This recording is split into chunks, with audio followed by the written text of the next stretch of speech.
बिहार के 4 विधानसभा सीटों के उपचुनाव में एक भोजपुर जिले का तरारी विधानसभा सीट भी शामिल है, जहां से जन स्वराज पहली बार चुनावी मैदान में यहां से आगाज कर चुका है और जन स्वराज के सूत्रधार जो हैं प्रशांत किशोर जी लोकल 18 से बातचीत करने के लिए तैयार हैं।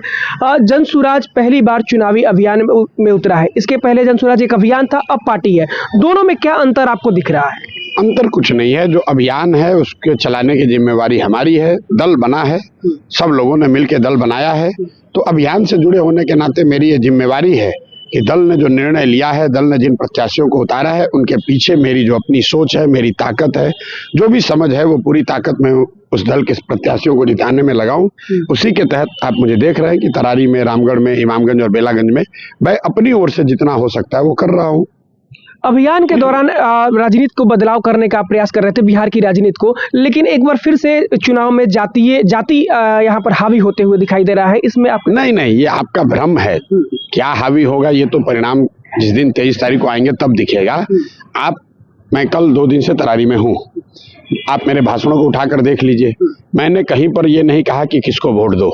हमने सिर्फ ये कहा कि जिन नेताओं ने, जिन दलों ने आपके बच्चों को अनपढ़ बनाया, जिन लोगों ने बिहार की ये दुर्दशा की, जिन लोगों ने बिहार के लोगों को बच्चों को पलायन करने पे मजबूर किया, वो चाहे आपके जाति के हैं या धर्म के, आपके विचारधारा के हैं या दल के, आप जाति, धर्म, दल, विचारधारा से ऊपर उठिए और इन लोगों की पूरी सफाई कीजिए। देखिए, जन स्वराज तो 25 में आएगा, प्रॉस्पेरिटी 25 में आएगी, नई व्यवस्था 25 में बनेगी, लेकिन दिवाली में जैसे हम लोग लक्ष्मी पूजा करते हैं, लक्ष्मी की पूजा करने से पहले 2 दिन पहले आप घर की सफाई करते हैं।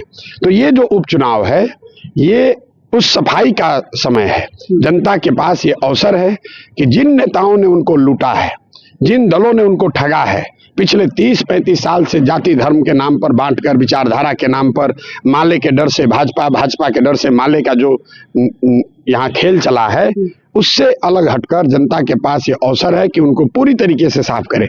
मैं तो सभाओं में कह रहा हूं कि भाई, तुम्हें जन स्वराज का प्रत्याशी अगर नहीं पसंद है, किसी निर्दलीय को दे दो। वो भी नहीं पसंद है, नोटा को दे दो। लेकिन जिन लोगों को आपने जांच लिया, परख लिया, 10 बरस जिनको आपने वोट देकर जिता दिया, जिन लोगों ने आपके बच्चों की चिंता नहीं की, जिन लोगों ने आपको कोरोना में मदद नहीं की, जिन लोगों ने आपके बच्चों की पढ़ाई के, खाने की, रोजगार की चिंता नहीं की, उसको अगर वोट दोगे तो भाई अपने बच्चों के भविष्य के लिए आप खुद ही जिम्मेवार होगे। यही बात बता रहे हैं। आप मेरे किसी सभा में देख लीजिए, ना मैं जन स्वराज के प्रत्याशी को लेकर घूम रहा हूं, ना मैं ये कह रहा हूं कि जन स्वराज के प्रत्याशी को वोट दीजिए।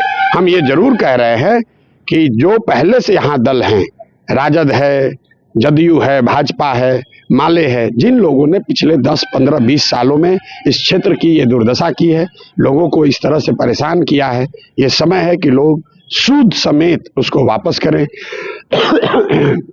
जैसे तरारी देख लीजिए, तरारी से जो भाजपा के उम्मीदवार हैं, यही आदमी पहले जदयू से उम्मीदवार रहे हैं। किसी ने कहा कि भूमिहार जाति के हैं, भूमिहार जाति के लोग वोट कर रहे हैं। मैं आपको कैमरे पर कह रहा हूं कि भाई, तरारी में 60-70 हजार भूमिहार समाज के लोग रहते हैं। क्या उन 60-70 हजार परिवार में कोई भूमिहार समाज का काबिल लड़का नहीं था? और उस समाज का कोई लड़का अगर खड़ा होगा तो क्या जो भाजपा के प्रत्याशी हैं वो जाति के नाम पर उसको समर्थन करेंगे? नहीं करेंगे। भाई, जो नेता है, जो लालू जी हैं, लालू जी तो तेजस्वी यादव को बनाना चाहते हैं, वो किसी काबिल यादव को नहीं बनाना चाहते हैं। जन स्वराज ने कहा है, मैं आपको कैमरे पर कह रहा हूं कि लालू जी ये घोषणा करें कि बिहार का कोई काबिल यादव लड़का, काबिल यादव व्यक्ति बिहार का नेतृत्व कर सकता है। मैं बिल्कुल ये अपना अभियान वापस लेकर लालू जी का समर्थन करूंगा। ये जो नेता हैं, आप इमामगंज में देख लीजिए, 60 हजार से ज्यादा वहां मांझी समाज है।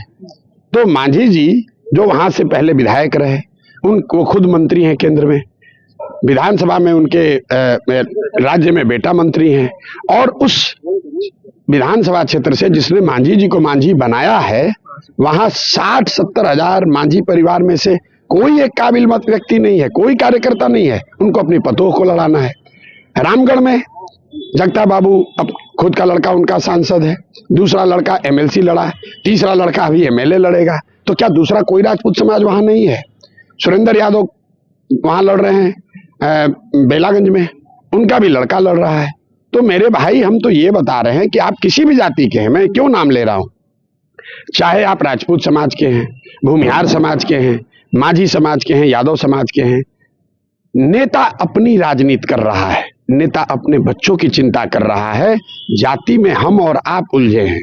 अगर आप उनके स्वजातीय हैं, कल होकर आप पर संकट आएगी, आपके बच्चों पर संकट आएगी, तो ये जात लोग ये नहीं देखेंगे।